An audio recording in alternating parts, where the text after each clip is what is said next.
twabene okulonda sebo structures obukiiko bulido abanaifa aba NRM bae batukobanga TNUP muzira bukiiko ku district ku city ku magombola ku byalo sebo NUP tuli ekibiina ekiri kwongera okubanga twenweza era nkakasa nti 2026 inshallah ensolo kukiziga ida kubaako mwabaire mukulonda mwabaye mu appointment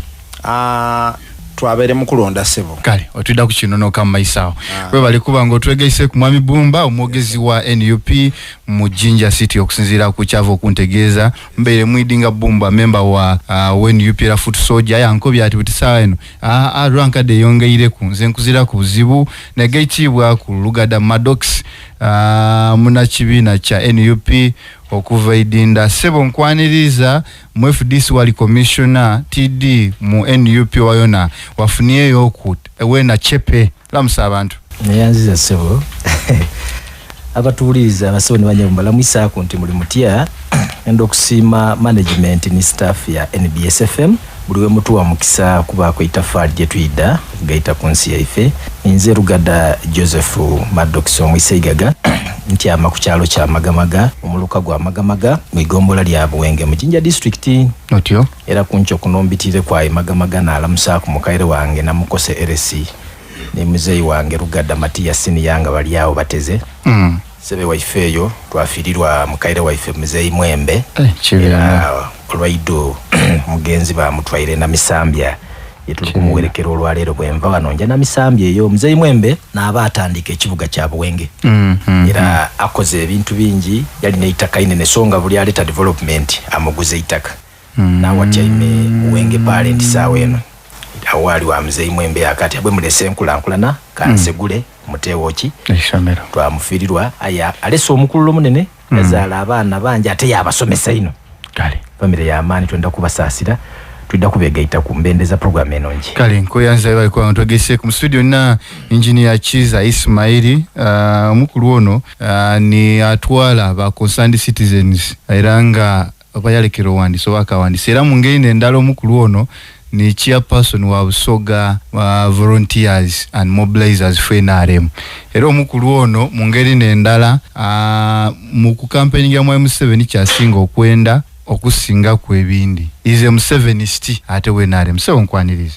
neyanziza ino mwe Morgan okusokera yala kandwalo mukisa guno okwebaza NBS FM olokuba nti etuwo mukisa fena ababeyo nga tuloza nti oboli awo tulina ku ekintu kyetwandibaire nga tutaku etofali kunkulakulana ewanga batuwo mukisa ntwala omukisa guno okusasira kwa abantu abavirirwa kwa abantu baibwe bonabona aye ngokusokera irala nsasira ku family ya Mwami Mwembe twafirirwa ino ife ngabe NRM kada waife muzee yayenze ine byenkulakulana era mu butuufu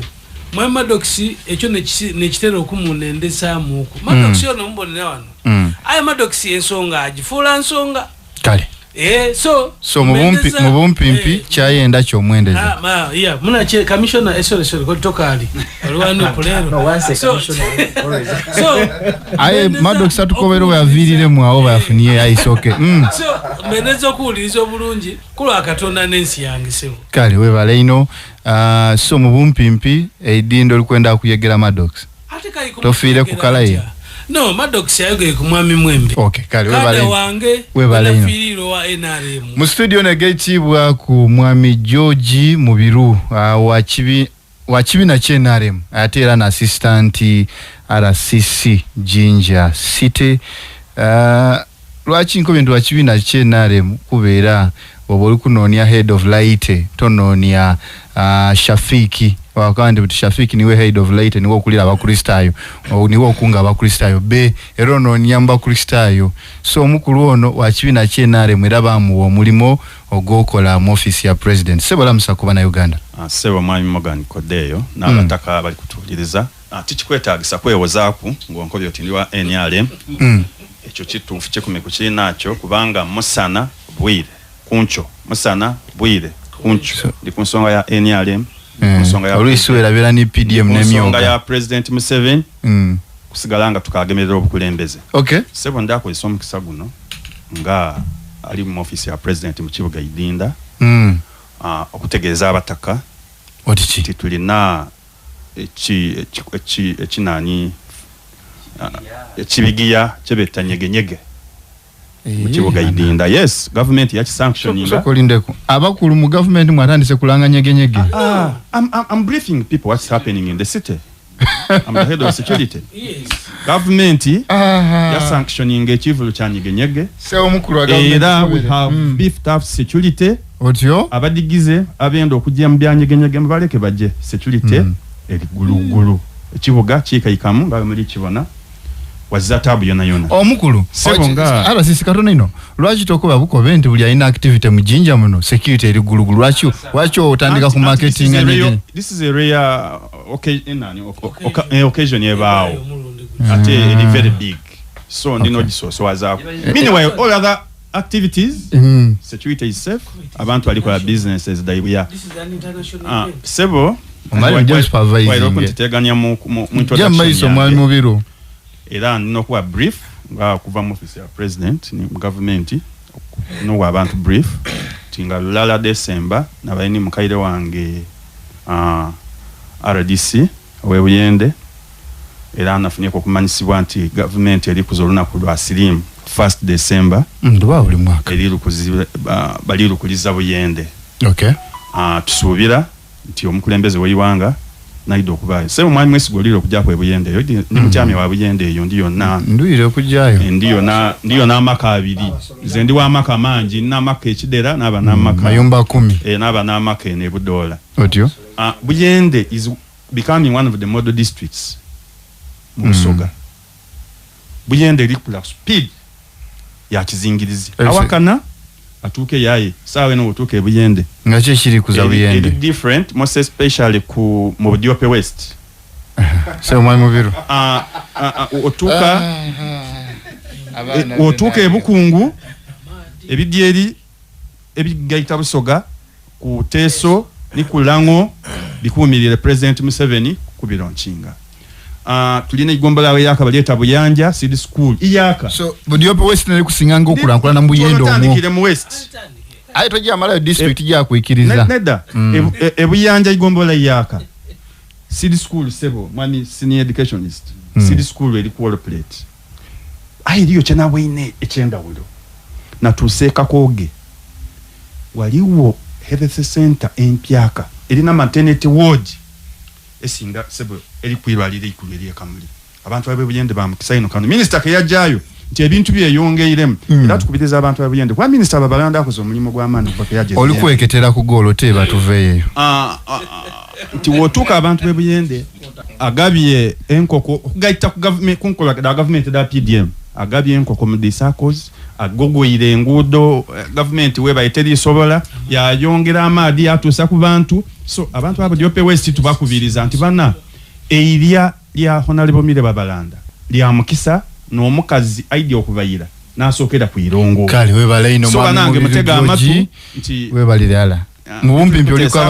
oliko abantu ba Diope West babe Babalanda akalo ni president Museveni kale kyo bandika ndi okweketera ku golo ino kale webale ino era se omwami mubiru nenda okutegeeza kenka ali kwida kukola wano kuncho mpuliriza akemba akaeka kuzana ku radio kuno nga baketa buli omwa ujja kasepikike so bwetu wendi ku relating a message ndi kubifuna bulungi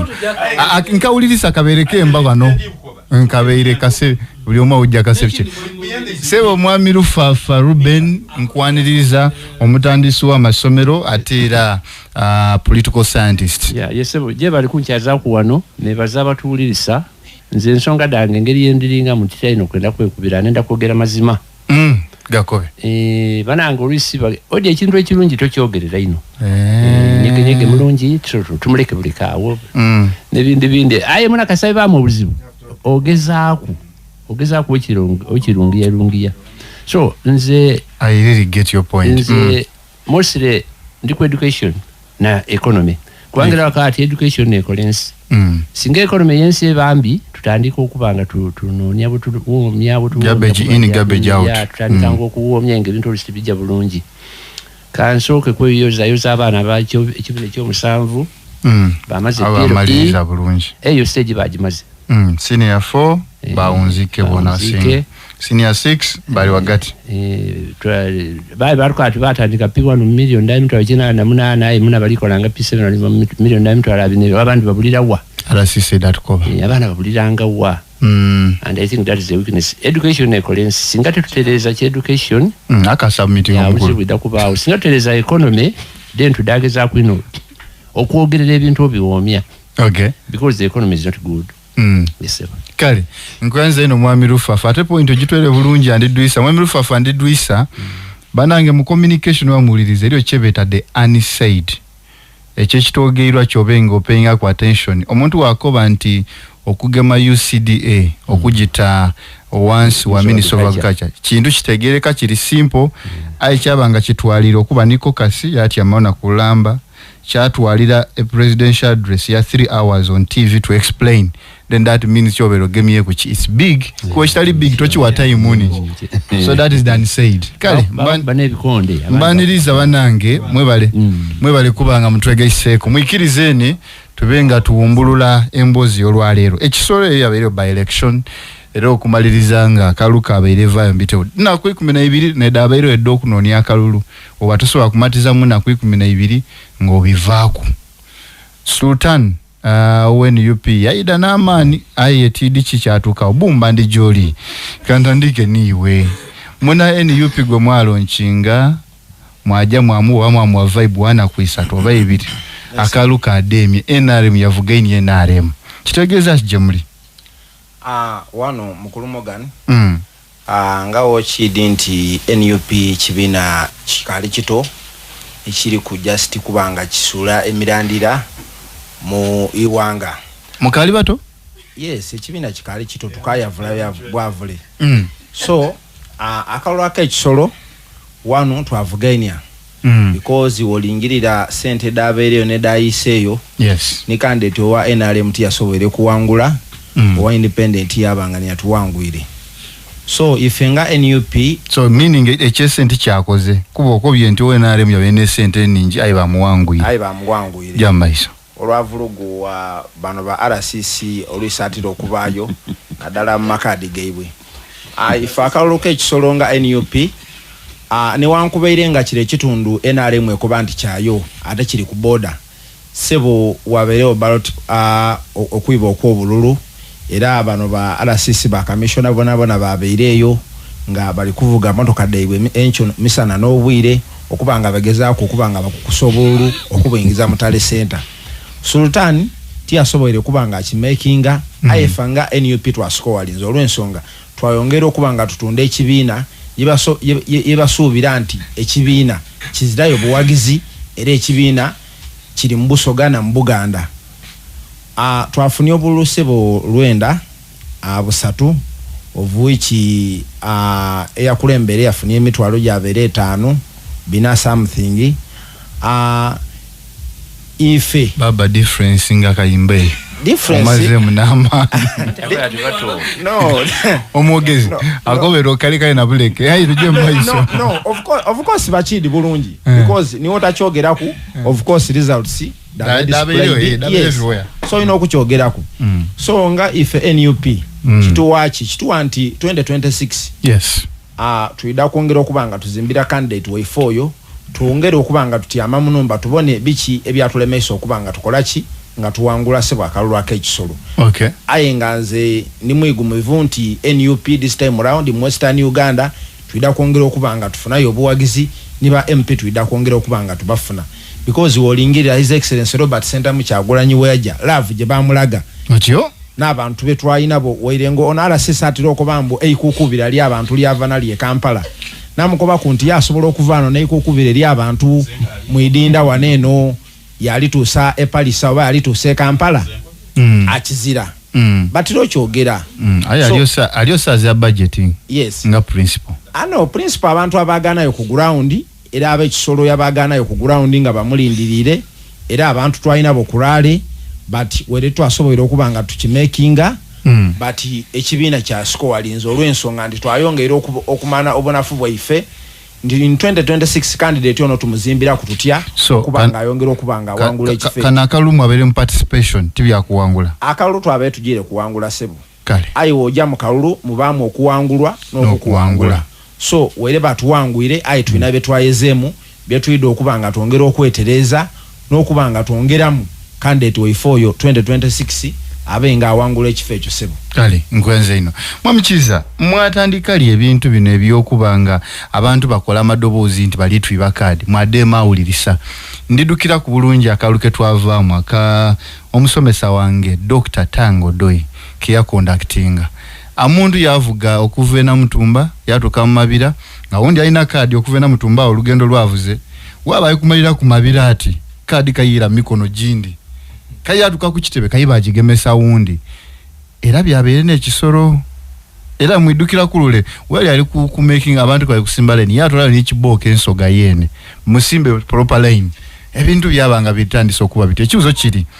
NRM method yemwe je mukozesa mu intano elections ekaakola timu bonake batime weino nafuge kagoma wale we independent walium owakadi yasigala nayo ukegamba kiboneike ku overtime tichiri kuba sulanga mu buzibu neyanziza ino mwesugwa okusokera yala kandozeyoze abantu b'ekisolo abasobole okujja okulonda ate mwalonda bulungi mwami mwesigwa njire nga nkyogera linwe ku radio wano yona jembayire ngandi nga nkobera abantu nti NRM tuli kujja kugigogola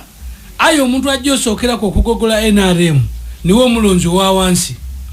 kubanga abantu bali bakirowooza ku nti NRM oba oli awezira buwagizi mu bantu oba yaweesa obuwagizi oba NRM niwe simbawo abantu bagiwa ndowooza wewulirire ku omwogezi wa nupu avaakuwa obutulizi bwene ndi wanufu yafunye obululu lwenda balobye nowera 10 ayi owa NRM yafuna obululu emitwalo 5 n'okusoba gye bawangulireko kikyendigezaaku mwami mwesigwa mwami mwesigwa abantu bajja beetaawo bepaatiika ku bantu olikumfuna olwokuba nti oli wa NRM katika nkuwa ekyokuboneraku jasindireeta mufaano Jinja Site noligibona Jinja Site omubaka agikiikirira omukyala ati wanupu kati omukyala oyo obanga oli wa NRM aye ng'omuwaire bagwete omuwaatwa okuva we bamulonda paka n'olwaleero nga toviireyo kubaako nikyokola waida ku ssaawa esembayo ngoide kutamuliina ajja kuwangula omukyalo ono gwe balonze eyabiseemu gwe baliko mu independent ngate wa NRM omukyala yafuna obuzibu mu primaries bamwiba akalulu yekubirira bani abamwiba bakibina ki